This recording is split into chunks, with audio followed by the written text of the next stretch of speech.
メアリー賞。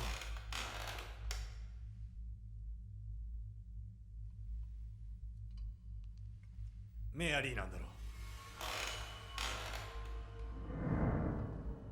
リコーネ。誰だ。いるんだろう。出てこい。何が望みだ。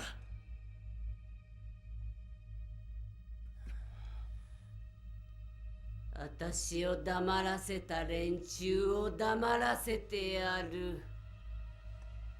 だからマイケルを殺したのか。完璧な人形を作るのはとても難しい。時には生きている部品を使わないと。ママ大好き。ママ大好き。ママ大好き。じゃあリサはなぜ彼女を殺した。こっちへおいで。教えてあげるわ。行くんじゃないぞ。ダメだ。ほら、こっちへ来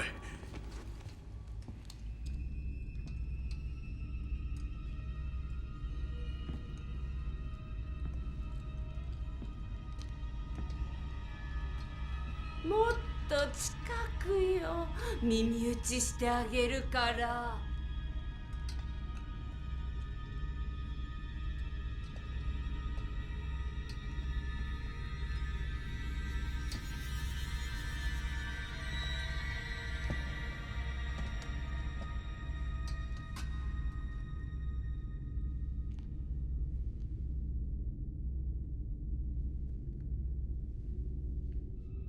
アーシェンはお前で最後じゃなかった。もう一人リサの腹の中にいた。